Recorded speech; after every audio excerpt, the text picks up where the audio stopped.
नमस्कार, आप देख रहे हैं उत्तराखंड का नंबर 1 डिजिटल चैनल पहाड़ टीवी। आपके साथ में हूं बबीता रियाल।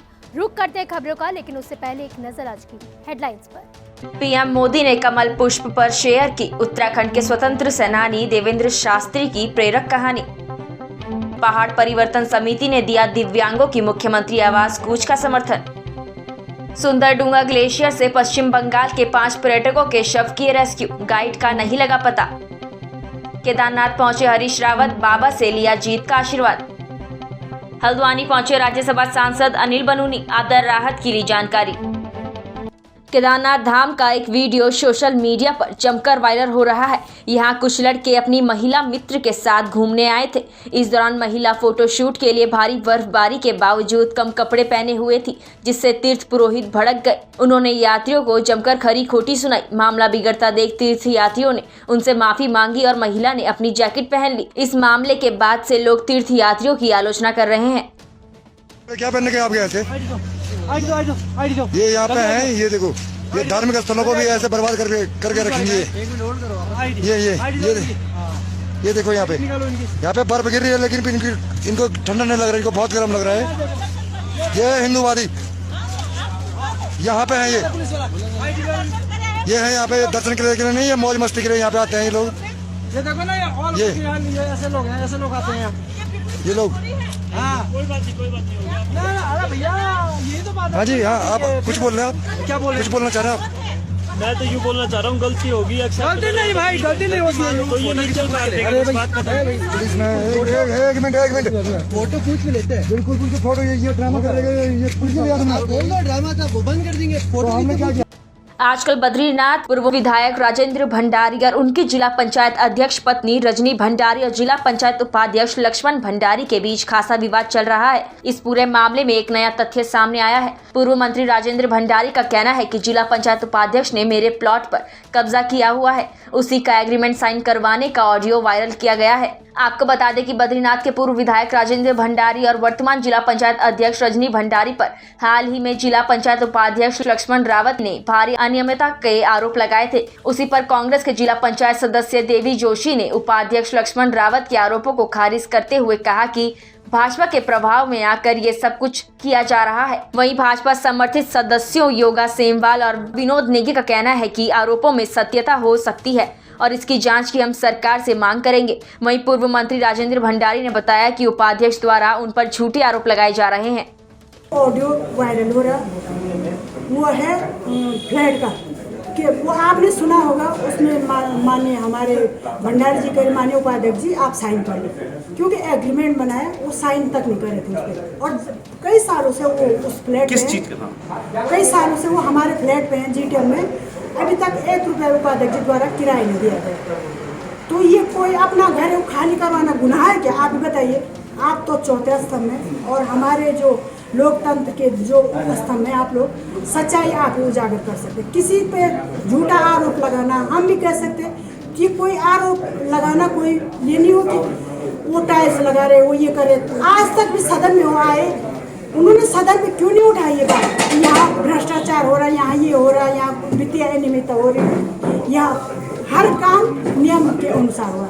हमने जिला पंचायत एक पेन बिली होगी, उस पर भी नियम अनुसार टेंडर पड़ेगा। जो कोरोना की सामग्री की बात माननीय उपाध्यक्ष जी कर रहे, आप सबको पता है, सबसे पहले सामान माननीय उपाध्यक्ष जी लेंगे, उसके बाद शासन से आया। हमने तो जो ओपन राष्ट्रीय जो सहारा है, जो पेपर है, उनमें ओपन विज्ञप्ति निकाली और उसमें जो ओपन विज्ञप्ति निकाली, फिर उसके बाद टेंडर हुआ। उसके बाद कोरोना इतनी बड़ी महामारी थी, ये तो सामान बांटा गया। उसमें मैं कह रहा हूँ कि प्लीज उपाध्यक्ष जी मेरा फ्लैट छोड़ दो, ये रेंट का कागज है, इसमें आप साइन कर दो। मेरा घर छोड़ दो। कई समय से देहरादून स्थित फ्लैट में वो कब्जा करके बैठे हुए हैं। हमने लीगल नोटिस भी उनको दिए, 3 नोटिस दिए, उन्होंने नहीं छोड़ा। मजबूर होकर के मुझको सेशन कोर्ट देहरादून में 28 अक्टूबर को मुकदमा दर्ज करना पड़ा। आज तक भी वो कब्जा करके हमारे आवास पे बैठे हुए हैं। हम बाहर हैं और वो मकान पे कब्जा करके बैठे हुए हैं। और अगर हमने कहीं गलत कहा है कि हमारा घर छोड़ दो, तो जो सजा कानून के तहत मिलेगी हम उसके लिए तैयार हैं। परंतु दूसरे के घर पे कब्जा करके बैठ जाना और फिर अपने आप को जो है पाक साफ बताना, ये तो उल्टा चोर कोतवाल को डांटने वाली बात हो गई है। तो क्या अपना घर छोड़ने के लिए क्या बोलना भी नहीं पड़ेगा क्या? रेंट एग्रीमेंट है बाकायदा है, और मेरा घर पे कब्जा करके बैठे हुए है, तो क्या ये कम से कम न्याय हमको मिलना चाहिए? हर बात को राजनीति से नहीं जोड़ा जाना चाहिए। जिला पंचायत से मेरा क्या लेना देना? मैं वहाँ का कोई मेंबर थोड़ी हूँ। वहाँ तो रजनी भंडारी जी जाने वहाँ जिला पंचायत के क्या है, क्रियाकलाप क्या है, विकास क्या है, योजनाएं क्या है। पर मेरा आवास है, हमारा घर है, कम से कम हमारे घर को तो माननीय उपाध्यक्ष जी छोड़े। मैं उनसे आग्रह निवेदन करना चाहता हूँ। ये जिला पंचायत संबंधी मामला है। जिला पंचायत पंचायतों की सबसे बड़ी बॉडी होती है और जहाँ से कई विकास के कार्य होते हैं। लेकिन हमारा दुर्भाग्य है कि अभी 2 साल बने हुए हमको हो गए। 2 साल से जो काम चल रहे थे उनके कई लोगों की पेमेंट नहीं हुई, लगभग 75% लोगों की पेमेंट नहीं हुई। और उससे पूर्व में भी जिन लोगों ने काम किया था 2 साल से पहले भी कई ठेकेदार आपने देखे होंगे, वो धरने पे बैठे थे। उन्होंने जिला पंचायत में तालाबंदी किया था। मैंने माननीय अध्यक्ष जी को कहा, मैंने वहाँ पे कि EMA जो उनको कहा, उनके इंजीनियरों को कहा कि भैया इस प्रकार से आप क्यों कर रहे हो। तो प्रत्येक इंजीनियर कहता मेरे यहाँ फाइल नहीं रुकती है, EMA कहता मैं 1 दिन से ज़्यादा नहीं रुकता हूँ, निर्माण में कहते हैं वो कहते हैं हमारे पास भी फाइल 2-3 दिन से ज़्यादा नहीं रुकती है। आखिर ये फाइल रुकती कहाँ है और अध्यक्ष का क्या दायित्व है? अध्यक्ष, आप जानते हैं कि अध्यक्ष जिला पंचायत का सर्वे सर्वा होता है। सारे अध्यक्ष के कहने पे जिला पंचायत चलती है और सारा जिला अध्यक्ष के कहने पे चलता है। तो इसके मतलब कहीं ना कहीं अध्यक्ष भ्रष्टाचारी हैं। वो अपने पति के इशारों पे काम कर रहे हैं। उनके पति का पूरा जिला पंचायत पे हस्तक्षेप है। आप वहाँ पे जाके देख सकते हैं। वो 24 घंटे वहाँ बैठ के उनके जो उनका विश्राम गृह है उसमें बैठ के जिला पंचायत के अधिकारियों पे दबाव बनाते हैं। ये हमने आरोप नहीं लगाए हैं, ये आरोप सिद्ध हुए हैं और इन सिद्ध आरोपों को सरकार के संज्ञान में सरकार ने नोटिस दे रखा है। नोटिस का उन्होंने क्या जवाब दिया ये तो मैं नहीं जान सकता हूं, लेकिन इतना हमारा ये कहना है कि वो स्पष्ट रूप से उन्होंने अपने पद का दुरुपयोग किया है। उनको जाना चाहिए। उन्होंने उनको जो ताकत मिली है जिला पंचायत अध्यक्ष की, उन्होंने उस पद का दुरुपयोग किया। देखो जी, जो भ्रष्ट होता है वो दूसरे पे भ्रष्टाचार का आरोप लगाता है। तो माननीय उपाध्यक्ष जी खुद भ्रष्ट हैं और हमारे पास उनका पूरा काला चिट्ठा है।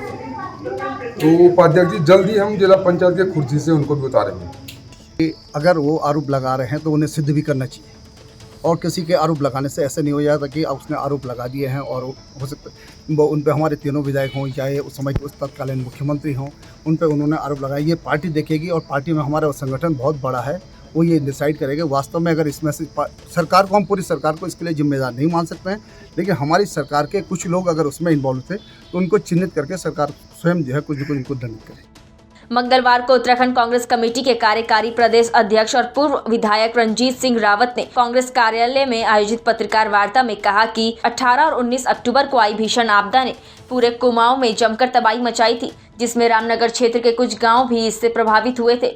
उन्होंने कहा कि जहां एक और इस आपदा में कई पीड़ितों के घर आपदा की भेंट चढ़ गए, तो वहीं कई किसानों की खेत में खड़ी और कटी धान की फसल भी पूरी तरह चौपट हो गई। उन्होंने कहा कि आज किसान जब अपना धान कांटे पर तुलवाने जा रहे हैं तो उनका धान नहीं तोला जा रहा है, क्योंकि पानी के कारण धान में नमी आ गई है। उन्होंने कहा कि प्रदेश सरकार या तो इन किसानों का धान पूरे दामों में खरीदे या फिर प्रत्येक किसान को 20,000 रुपए प्रति एकड़ के हिसाब से मुआवजा दिया जाए। जो अतिवृष्टि हुई है और जिससे आपदा पूरे कुमाऊं क्षेत्र में आई है और ख़ासतौर पर रामनगर भी उससे बहुत प्रभावित है। हम सरकार से कहना चाहते हैं कि किसान का जो धान है, जो अधिकांश कटा हुआ खेत में रखा था या खड़ा था, उसके ऊपर से बाढ़ का पानी चल चुका है, धान काला पड़ चुका है और कांटे वाले उसको खरीद नहीं रहे हैं। या तो सरकार उसको खरीदे, पूरे रेट पर खरीदे और सबका खरीदे, और या फिर 20,000 रुपया प्रति एकड़ के हिसाब से किसानों को जो है धान की फसल का मुआवजा दे।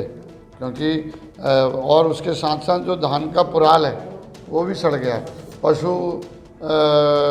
पालक जो हैं उनके सामने चारे का संकट पैदा हो गया है अगला भूसा आने तक, यानी गेहूं की फसल आने तक। तो उनके लिए भी कोई राहत पैकेज सरकार घोषित करे। रुड़की की गंग नहर कोतवाली पुलिस को स्मैक की तस्करी के बाद बड़ी जीत मिली है। पुलिस ने 3 स्मैक तस्करों को गिरफ्तार किया है। इतना ही नहीं, पुलिस ने तीनों के पास से 150 ग्राम स्मैक भी बरामद कर ली है, जिसकी कीमत करीब 10 लाख रुपए बताई जा रही है। पुलिस ने तीनों के खिलाफ मुकदमा दर्ज कर लिया है। मिली है, जिसमें कि 151 ग्राम स्मैक बरामद की गई है और इसके साथ 3 अभियुक्त पकड़े गए हैं जो कि भगवानपुर थाना क्षेत्र के रहने वाले हैं।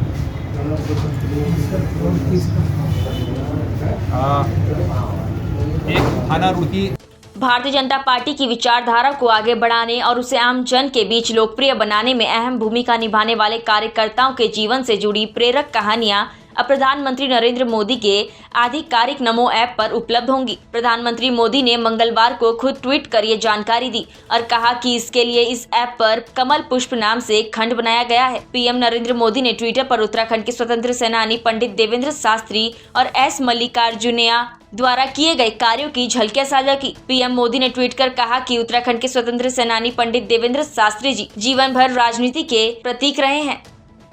कांग्रेस के वरिष्ठ नेता और पूर्व मुख्यमंत्री हरीश रावत कल केदारनाथ धाम पहुंचे। हरीश रावत ने बाबा केदार के दर्शन और पूजा अर्चना कर आशीर्वाद लिया। इस दौरान उनके समर्थकों ने भी बाबा केदार के दर्शन किए। पंजाब के प्रभारी और कांग्रेस के राष्ट्रीय महासचिव पद से मुक्त होने के बाद हरीश रावत केवल उत्तराखंड पर ध्यान लगा रहे हैं। उनका फोकस अभी उत्तराखंड चुनाव में कांग्रेस को जीत दिलाना है और इसके लिए वो हर क्षेत्र में सुपर एक्टिव नजर आ रहे हैं। राज्यसभा सांसद अनिल बलूनी कल हरिद्वार पहुंचे। उन्होंने कुमाऊं कमिश्नर से बात कर कुमाऊं मंडल में आई आपदा के संबंध में जानकारी ली। इस दौरान बलूनी ने कहा कि आपदा से कुमाऊं मंडल के नैनीताल जनपद को सबसे ज्यादा नुकसान पहुंचा है। बलूनी ने कहा कि नैनीताल जनपद में सैकड़ों मकान आपदा की भेंट चढ़ गए हैं। ऐसे में आपदा प्रभावित लोगों को हर संभव मदद दी जाएगी। उन्होंने कहा कि शहरी क्षेत्र में आपदा से हुए नुकसान को लेकर शहरी विकास मंत्रालय भारत सरकार और ग्रामीण क्षेत्रों में हुए नुकसान को लेकर ग्रामीण विकास मंत्री गिरिराज सिंह से वार्ता की जा चुकी है। दोनों जगह से मदद का आश्वासन मिला है। उन्होंने कहा कि केंद्र सरकार लगातार उत्तराखंड सरकार से संपर्क में है। जो भी मदद होगी लोगों तक पहुंचाई जाएगी। कल पहाड़ परिवर्तन समिति ने दिव्यांगों की मुख्यमंत्री आवास कूच का समर्थन किया। समिति की संयोजिका सोनिया कुमार ने कहा कि समिति पूर्ण रूप से दिव्यांगों की मांग को लेकर मुखर रहेगी।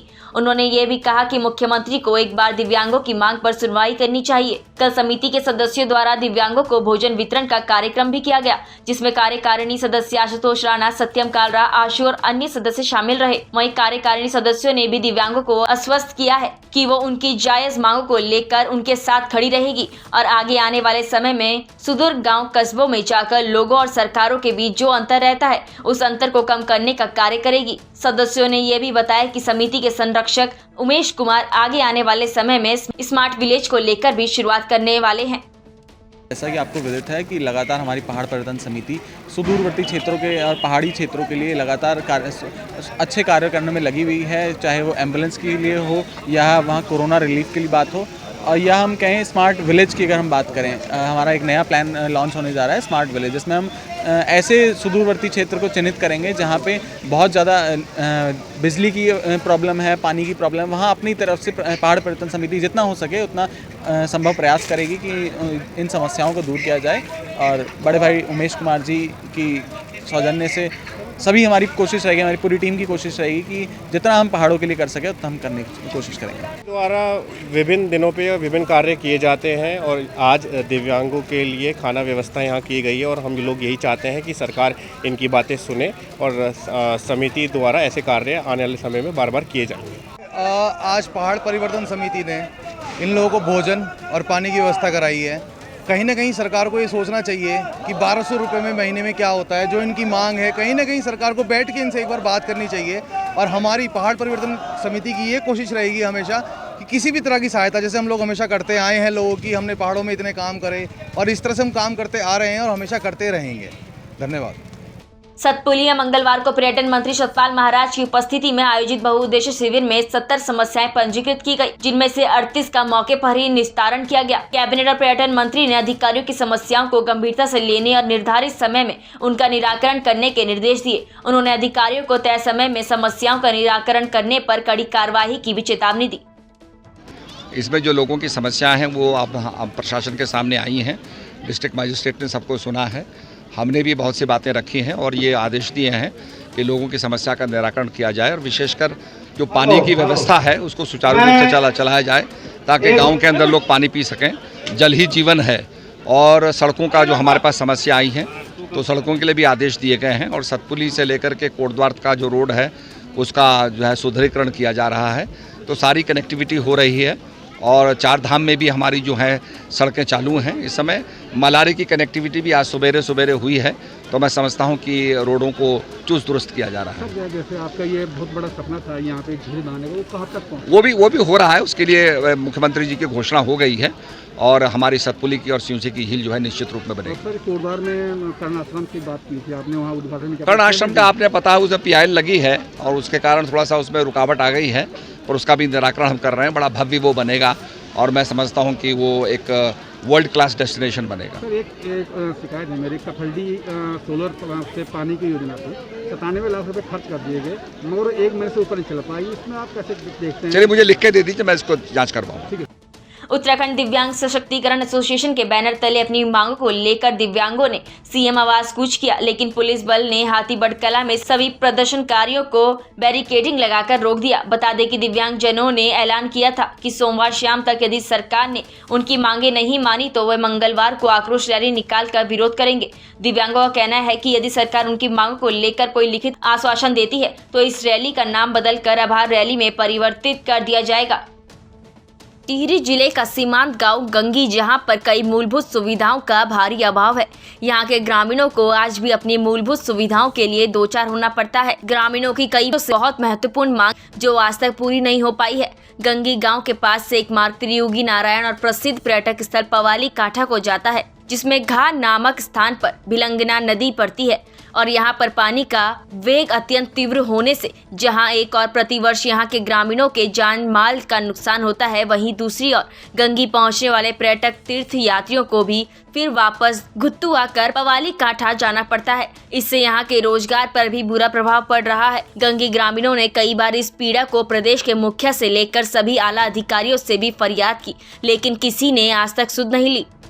यहाँ पे 2013 से 2011 से यहाँ पे ये पुल पक गया था और 2013 साल तक ये पुल नहीं बन पाया और यहाँ पे हमारा गाँव वालों को बहुत नुकसान हो रहा है। पुल लगा रहे, हम लकड़ी के पुल लगा रहे हैं, यहाँ पे 8-10 घोड़े पक गए यहाँ पे पुल से। पिछले बार ये इस बार की आदत से बकरी 15-20 बकरी पक गई और आज में काफ़ी नुकसान हो रहा है। यहाँ पे आते जाते यात्री लोगों का यहाँ पे पर्यटन का रोड भी पड़ता है यहाँ केदारनाथ के लिए, त्रियुगी नारायण के लिए, पवाली कांठा के लिए। हमारा भेड़ पालन और सब यहाँ से जाते हैं ऐसे।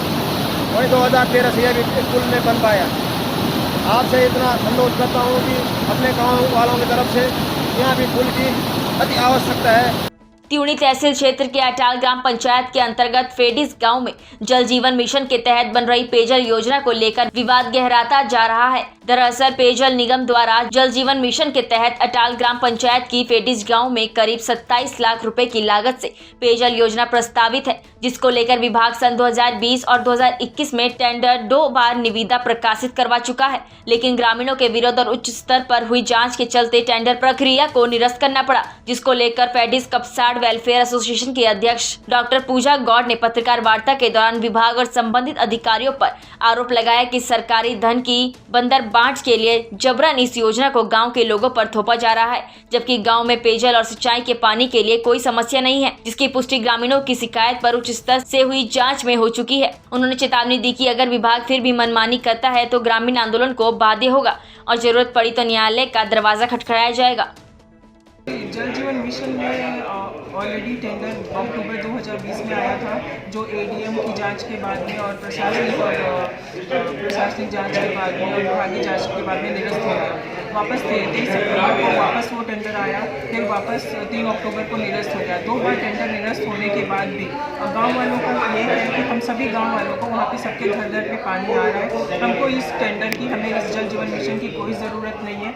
फिर भी ठेकेदार को फ़ायदा पहुँचाने के लिए जो अधिकारी हैं जबरदस्ती जल जीवन मिशन हमारे गांव के ऊपर थोप रहे हैं, जिसका विरोध पूरा गांव वाला कर रहा है। पहले भी ठेकेदार गलत डॉक्यूमेंट, झूठे डॉक्यूमेंट लगा के टेंडर लगाने की कोशिश कर चुके हैं। तो हमारी यही सरकार से मांग है और अधिकारियों से मांग है कि इस तरह की गलत योजनाओं को हमारे जिनको ज़रूरत नहीं है, सरकारी पैसे को जस्ट ठिकाने में लगाने के लिए अब हमारे ऊपर ये जल जीवन मिशन की योजना लग है।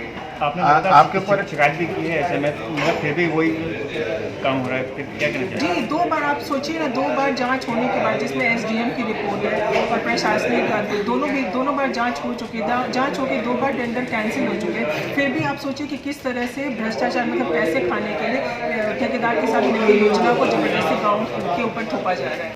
सरोवर नगरी नैनीताल में विगत दिनों विनाशकारी बरसात से नैनी झील में जल प्रलय आ गया, जिससे झील में खड़ी नाव टकराकर 40% तक क्षतिग्रस्त हो गई। सीजन के लिए तैयार कर रहे नाव चालकों को ये बड़ा झटका लगा है, लेकिन उन्होंने आगामी दीपावली सीजन के लिए दोबारा तैयारी शुरू कर दी है। किसान कल्याण परिषद और नारी शक्ति फाउंडेशन के संयुक्त तत्वाधान में अंतर्राष्ट्रीय महिला किसान दिवस मनाया गया। अंतर्राष्ट्रीय महिला किसान दिवस के अवसर पर 15 से 21 अक्टूबर को महिला किसान पखवाड़ा का आयोजन किया गया, जिसका समापन हिंदू महासभा भवन दिल्ली में आयोजित किया गया। राष्ट्रीय स्तर से चुनी गई 10 महिलाओं को पंडित दीनदयाल उपाध्याय स्मृति सम्मान और प्रगतिशील महिला से नवाजा गया। हरिद्वार जिले की मंगलोर कोतवाली के अंतर्गत हुए लहबोली निवासी राज सिंह नामक छात्र की हत्या का खुलासा डीआईजी डॉक्टर योगेंद्र रावत के द्वारा रुड़की सिविल लाइन कोतवाली में किया गया। पुलिस ने 24 घंटे के बाद ही मामले का खुलासा करते हुए आरोपी छात्र को तमंचे सहित गिरफ्तार कर लिया। यही नहीं, हत्या में प्रयुक्त बाइक को भी बरामद किया गया है। गत 22 अक्टूबर से लापता मंगलोर के लहबोली निवासी छात्र राज सिंह का शव 23 अक्टूबर को दूसरे गाँव के जंगलों में पड़ा मिला। राज सिंह के 2 गोली मारी गई थी। राज सिंह के चेहरे पर बर्थडे का केक भी लगा हुआ था। छात्र की हत्या के बाद इलाके में सनसनी फैल गई और आक्रोशित परिजनों ने 2 दिन तक जाम लगाए रखा था। एसएसपी हरिद्वार डॉक्टर योगेंद्र रावत ने खुलासा करते हुए बताया कि आरोपी को सर्विलेंस के जरिए पकड़ा गया, जिसमें कई सबूत मिले। आरोपी अंचुल निवासी शेरपुर ने गिरफ्तारी के बाद खुलासा किया कि राज सिंह उसका अच्छा दोस्त था, पर वो उसकी बहन पर बुरी नजर रखता था। कई बार उसने मुझे चिढ़ाया भी, जिससे मुझे गुस्सा आता था। कई बार मैंने उसे ऐसा करने से मना भी किया, पर वो नहीं माना और मेरी बहन को लेकर मेरे सामने कमेंट्स करता था। जिसके बाद मैंने 22 अक्टूबर को उसे जन्मदिन मनाने के बहाने बुलाया और उसे 2 गोली मारकर मौत के घाट उतार दिया। आरोपी छात्र अंशुल ने कहा कि अपने दोस्त राज सिंह को मारने का उसे जरा भी अफसोस नहीं है। मुंशियारी पुलिस ने अवैध रेता परिवहन कर रहे 2 व्यक्तियों को गिरफ्तार कर पिकअप वाहनों को सीज किया। आपको बता दें कि पुलिस अधीक्षक लोकेश्वर सिंह के आदेश अनुसार क्षेत्र अधिकारी अनिल सिंह मनराल, क्षेत्र अधिकारी धारचूला विनोद कुमार थापा के निर्देशन में जनपद क्षेत्रांगत अवैध खनन करने और खनन सामग्री परिवहन कर ले जाने वाले खनन माफियाओं के विरुद्ध सतर्क दृष्टि रखते हुए कड़ी कार्रवाई किए जाने के क्रम में थाना अध्यक्ष थाना मुंशियारी दिनेश वल्लभ के नेतृत्व में पुलिस टीम द्वारा चेकिंग के दौरान चालक नाथ सिंह निवासी ग्राम भडेली थाना और देवेंद्र सिंह निवासी ग्राम पापड़ी थाना मुंशियारी द्वारा पिकअप में अवैध रेता परिवहन करने पर गिरफ्तार कर दोनों वाहनों को सीज कर लिया गया है। प्रथम बार मुंशियारी पहुंचे पिथौरागढ़ जिलाधिकारी आशीष चौहान ने मुंशियारी ब्लॉक सभागार में स्थानीय क्षेत्रवासियों और विभागीय अधिकारियों के साथ बैठक की। वहीं जिलाधिकारी आशीष चौहान के प्रथम बार मुंशियारी आगमन पर पूर्व जिला पंचायत सदस्य मनोहर सिंह टोलिया ने शॉल भेंट कर जोरदार स्वागत किया, जिसमें स्थानीय समस्याओं को लेकर चर्चा की गई। वहीं जिलाधिकारी आशीष चौहान ने नाराजगी जताते हुए शिक्षा विभाग के जिला शिक्षा अधिकारी को खंड शिक्षा अधिकारी मुंशियारी हेमचंद्र कश्यप पर अनुशासनात्मक कार्रवाई करने का आदेश दिया। कश्यप पर जीआईसी मुंशियारी में अब लकड़ी पकड़े जाने को लेकर कार्रवाई की गई है। वहीं मुंशियारी में पेयजल समस्या को लेकर जल संस्थान के जेई और एई का वेतन रोकने के आदेश भी दिए। वहीं विकासखंड मुंशियारी को जोड़ने वाली मुख्य मोटर मार्ग थल मुंशियारी मोटर मार्ग पर गलत लगे माइल स्टोन को लेकर जिलाधिकारी ने लोक निर्माण विभाग और उप जिलाधिकारी मुंशियारी पर नाराजगी जताई। उत्तराखंड पेयजल संसाधन विकास समिति और निर्माण शाखा कर्णप्रयाग द्वारा उत्तराखंड पेयजल निगम का राजकीयकरण किए जाने और विगत 1 माह का वेतन का भुगतान शीघ्र किए जाने को लेकर सुदर्शन सिंह झिंकवार शाखा सचिव उक्त पेयजल निगम के नेतृत्व में पेयजल निगम कार्यालय कर्णप्रयाग में 3 दिवसीय धरना दूसरे दिन भी जारी रहा। इस मौके पर धरना दे रहे कर्मचारियों ने कहा कि उत्तराखंड पेयजल निगम के राज्यीकरण करने को लेकर हम 23 वर्षों से मांग कर रहे हैं, लेकिन सरकार हमारी मांग को अनसुना कर रही है। ऐसे में हमारे द्वारा 3 दिवसीय कार्य बहिष्कार और धरना दिया जा रहा है। यदि हमारी मांगों को कार्यवाही नहीं होती है तो 28 अक्टूबर से समस्त लोग हड़ताल पर चले जाएंगे। जो मुख्य मांग है उत्तराखंड पेयजल अधिकारी कर्मचारी समन्वय समिति एक हमारा संगठन है प्रांतीय स्तर का। हमारी मुख्य मांग उत्तराखंड पेयजल निगम के राजकीयकरण करने से ये हमारा कार्यक्रम कई वर्षों से चल रहा है और इस वर्ष भी हमारा ये कार्यक्रम राजकीयकरण की मांग के लिए ही संचालित किया जा रहा है। हरिद्वार में गंग नहर पर बने कई पुराने पुल हादसों को दावत दे रहे हैं। अंग्रेजों के जमाने में बनाए गए इन पुलों की मियाद पूरी हो चुकी है और ये जर्जर हो गए हैं। कई पुल 150 साल से भी ज्यादा पुराने हैं। बावजूद इसके यूपी सिंचाई विभाग इसे गंभीरता से नहीं ले रहा है। अपनी मियाद पूरी कर चुके इन पुलों पर वाहनों की आवाजाही बेरोक टोक जारी है। पुल के दोनों ओर बैरिकेड लगाए गए हैं। हालांकि लोग भी लापरवाही बरतते हुए पुल पर चल रहे हैं। यूपी सिंचाई विभाग के अधिकारियों का कहना है कि पुल पर भारी वाहनों की आवाजाही पर रोक लगा दी गई है। इन पुलों को नए ढंग से बनाने के लिए भी प्रस्ताव तैयार किए जा रहे हैं। चंपावत में मंगलवार को आंगनबाड़ी कार्यकर्ताओं ने कलेक्ट्रेट में प्रदर्शन कर 26वें दिन भी कार्य बहिष्कार जारी रखा।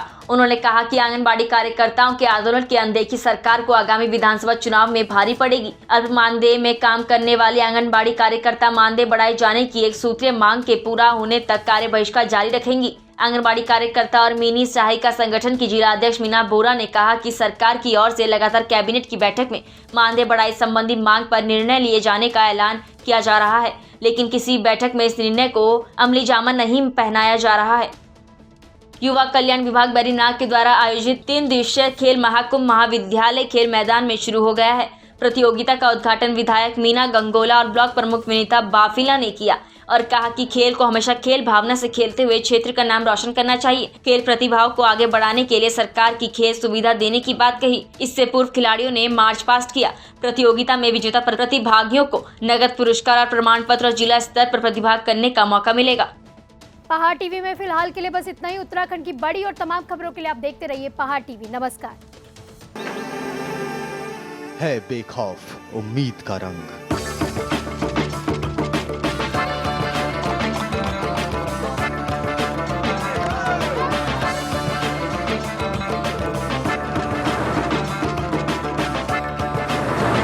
है आस्था भी।